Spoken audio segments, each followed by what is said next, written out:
नमस्कार मित्रों, आप सभी का स्वागत है। राजस्थान हाईकोर्ट एलडीसी भर्ती परीक्षा में पूछे गए करंट अफेयर्स के महत्वपूर्ण प्रश्न जो हैं उस पर बातचीत करेंगे। लगभग 19 के आसपास क्वेश्चन जो हैं वो करंट अफेयर से पूछे गए हैं राजस्थान हाईकोर्ट एलडीसी के पेपर में, जो कि बहुत महत्वपूर्ण है। और हर भर्ती परीक्षाओं में करंट अफेयर्स जो है वो एक महत्वपूर्ण रोल अदा करता जा रहा है दिन प्रतिदिन।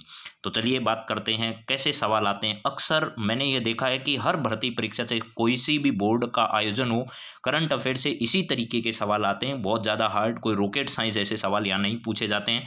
तो आपके लिए महत्वपूर्ण है ये वीडियो, ज़रा देखिएगा।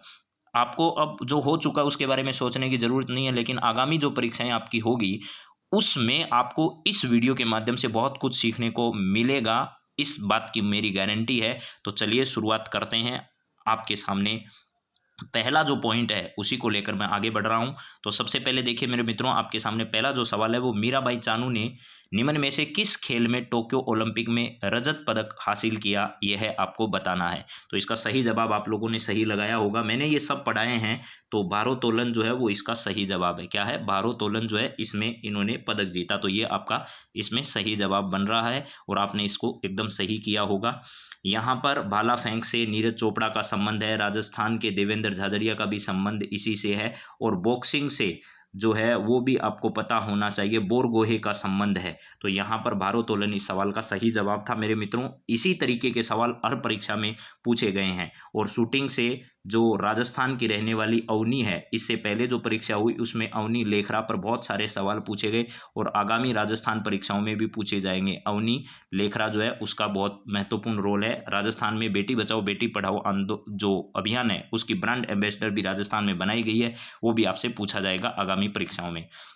2 नंबर सवाल क्या है? निम्न में से कौन सा वर्ष 2021 में मिस यूनिवर्स चुनी गई? किसे वर्ष 2021 में मिस यूनिवर्स चुना गया? तो हरनाथ संधू का जवाब मैंने बहुत बार आपको सैकड़ों बार ये सवाल कराया था कि हरनाथ संधू को क्या किया गया है, मिस यूनिवर्स 2021 के लिए क्या किया गया है, चुना गया है। चलिए जरा नेक्स्ट सवाल देखते हैं क्या है।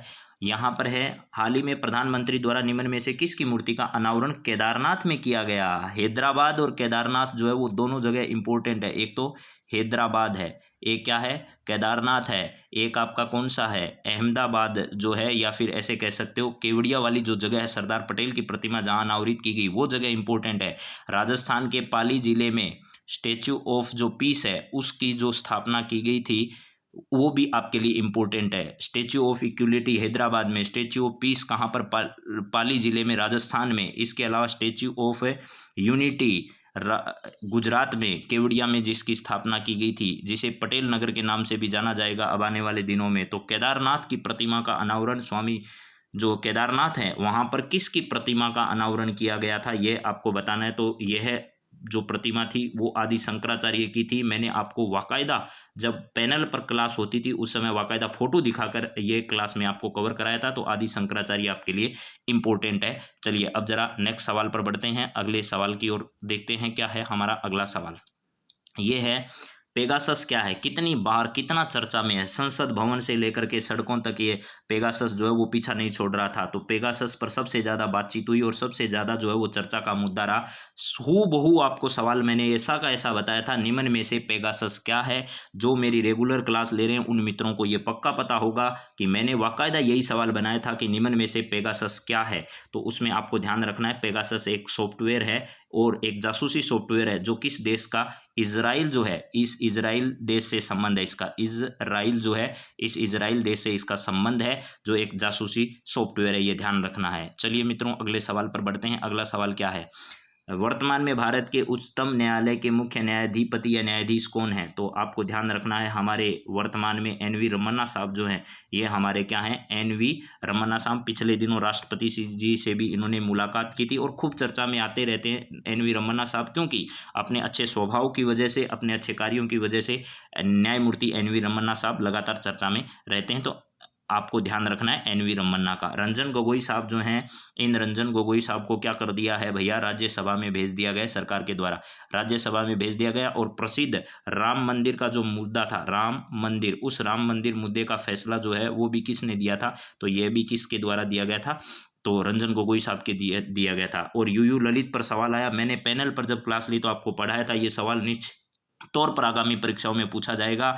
यूयू ललित जो है वो हमारा राष्ट्रीय विधिक सेवा प्राधिकरण जो नालसा है, NALSA, मैंने ये भी बताया था नालसा के अध्यक्ष ही हैं। और मैंने ये भी कहा था ये चर्चा में क्यों आया, क्योंकि इनकी जगह पर किसी और व्यक्ति को बनाया जाना था, लेकिन वो 1 महीने बाद ही रिटायर होने वाले थे। इस वजह से उनकी जो प्राथमिकता थी उसको छोड़ करके इनको बनाया गया था। और संरक्षक जो होता है वो मुख्य न्यायाधिपति होता है। नालसा का संरक्षक NV रमन्ना साहब हैं, लेकिन अध्यक्ष यूयू ललित साहब है। ये भी परीक्षा में सवाल आ गया है।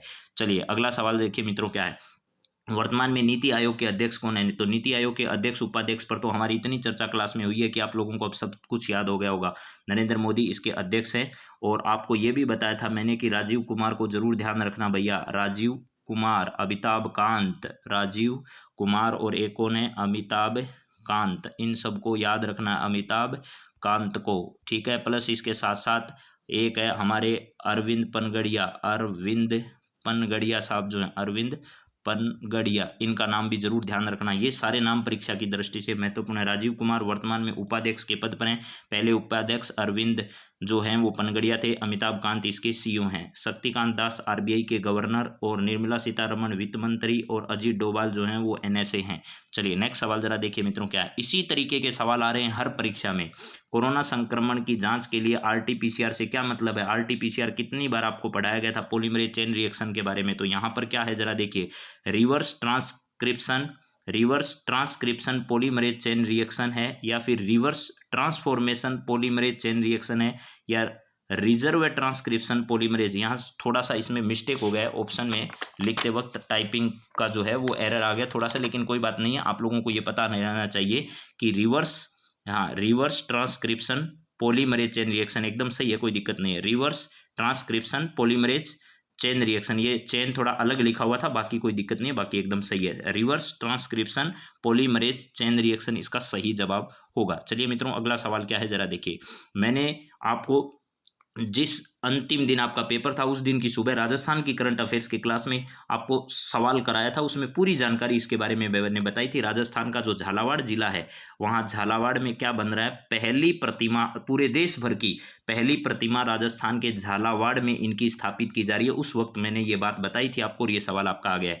भारत के प्रथम रक्षा प्रमुख जनरल बिपिन रावत, रक्षा प्रमुख यानी CDS जो हैं वो विपिन रावत साहब थे, और इनका कुन्नूर में हुए हमले में या फिर दुर्घटना में इनका निधन हो गया। तो मरणोपरांत निम्न में से किस पुरस्कार से सम्मानित किया गया। तो मैंने कहा था पद्म विभूषण पुरस्कार। आपको क्या करना है, इनके बारे में ध्यान रखना है। चलिए इसके अलावा अगला सवाल क्या है, क्षेत्रफल की दृष्टि से विश्व का सबसे बड़ा सोलर पार्क राजस्थान के जोधपुर में स्थापित किया गया है। चलिए अगला सवाल जरा देखिए मित्रों क्या है, निम्न में से किस खिलाड़ी को ऑस्ट्रेलियन ओपन टेनिस टूर्नामेंट 2022 से बाहर कर दिया गया। जब बाहर किया था मैंने हजारों बार आपको कहा था ये विवाद का विषय, और जो चीज विवाद में रहती है वो अक्सर पूछी जाती है, विवाद में हो, चर्चा में हो, उसको जरूर पूछा जाता है। तो ऑस्ट्रेलिया ओपन टेनिस टूर्नामेंट 2022 से बाहर कर दिया, उस खिलाड़ी का नाम क्या है, नोवाक जोकोविच जो है वो ऐसे खिलाड़ी थे कोविड-19 का टीका नहीं लगवाने की वजह से या वैक्सीनेशन नहीं करवाने की वजह से इनको क्या कर दिया था, वापस अपने देश भेज दिया गया था। तो चलिए अगले सवाल पर बढ़ते हैं। यहाँ वर्ष 2019 में भारतीय वायुसेना ने किस स्थान पर हवाई हमला किया था। तो आप सब लोग जानते हैं बालाकोट एयर स्ट्राइक जो हमारी है वो खूब चर्चा में आई थी। अगला सवाल क्या है, भारतीय अंतरिक्ष अनुसंधान संगठन द्वारा सूर्य के अध्ययन हेतु आदित्य L1 नाम का एक मिशन जो है वो भेजा गया। और याद रखना नासा का एक मिशन है जिसका नाम है प्रोब मिशन, वो भी पूछा जाएगा आपसे। प्रोब मिशन जो है वो भी परीक्षा के लिए क्या है, इंपॉर्टेंट है। प्रोब मिशन जरूर ध्यान रखना है।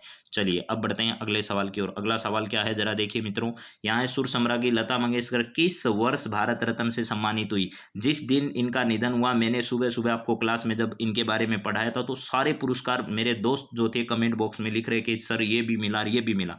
मैंने आपको 2 ही पुरस्कार बताए थे कि इनको ये पुरस्कार प्रदान किए गए हैं, ये याद करना है, बाकी सब याद नहीं करना है।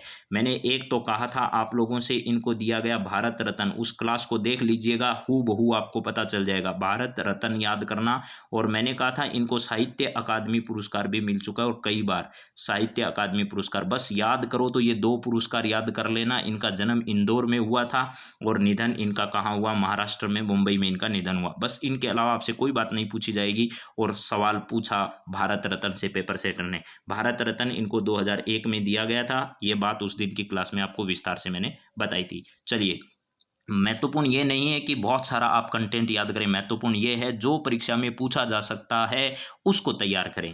विश्व के किस टेनिस खिलाड़ी ने सर्वाधिक एकल ग्रैंड स्लैम प्रतियोगिताएं जीती है? तो इसका सही जवाब होगा राफेल नडाल या नोवाक जोकोविच या जॉन मेकेरन या रोजर फेडरर। तो इसका सही जवाब है राफेल नडाल जो है वो ऑस्ट्रेलिया ओपन इन्होंने जीता था। आपको उस वक्त भी मैंने ये सारी बात बताई थी कि मेददेव जो है मेददेव को हराकर इस प्रतियोगिता को इन्होंने क्या किया था, जीता था। चलिए नेक्स्ट सवाल की बात करते हैं। अगला सवाल क्या है, निम्न में से कौन अमेरिका की प्रथम महिला उपराष्ट्रपति बनी? तो एकदम सही है कमला हैरिस, आप सबका सही होगा ये जवाब। चलिए अगला सवाल देखते हैं क्या है। जीएसटी का ब्रांड एम्बेसडर 2021 में, ये 2021 तो इसने कोष्टक में भ्रमित करने के लिए दिया था मेरे मित्रों, लेकिन ये वास्तविक बात यह है कि 2017 में ही ब्रांड एम्बेसडर बना दिए गए थे। किसको? 2017 में ब्रांड एम्बेसडर बना दिए गए थे अमिताभ बच्चन को। तो ये बात सही है कि अमिताभ बच्चन जो है वो जीएसटी जो है इसके ब्रांड एम्बेसडर कौन है? ये जीएसटी के ब्रांड एम्बेसडर जो हैं वो अमिताभ बच्चन है। चलिए जरा नेक्स्ट सवाल देखते हैं मेरे मित्रों क्या है। वर्तमान में राष्ट्रीय विधिक सेवा प्राधिकरण के कार्यकारी अध्यक्ष कौन है? ये वो आपका नालसा है, NALSA। नालसा जो है इसके बारे में मैंने ये बताया था, राष्ट्रीय स्तर पर नालसा होता है, स्टेट स्तर पर सालसा होता है और डिस्ट्रिक्ट स्तर पर डालसा होता है। इस प्रकार के गरीब जो लोग हैं जिनको न्याय उपलब्ध नहीं हो पाता है उनको सस्ती और निःशुल्क न्याय उपलब्ध करवाने के लिए इन सब का गठन किया गया है, जिसके अध्यक्ष वर्तमान में कौन है? UU ललित साहब हैं। ये मैंने बात बताई थी। संरक्षक हमारे मुख्य न्यायाधिपति होते हैं वो इसके संरक्षक होते हैं। और मैंने ये भी कहा था कि UU ललित को बनाया जा रहा है, इसका मतलब आप ध्यान रख लेना ये सवाल आएगा, क्योंकि इनसे पहले जो व्यक्ति को बनाया जाना था उनका रिटायरमेंट हो रहा था, इस वजह से उनको छोड़कर इनको बनाया गया था। उनका 1 महीने का कार्यकाल बाकी बचा था, इस वजह से इनको बीच में बना दिया गया था। तो मैंने कहा चर्चा में है, याद करना, मैंने हजारों बार ये बात आपको बताई।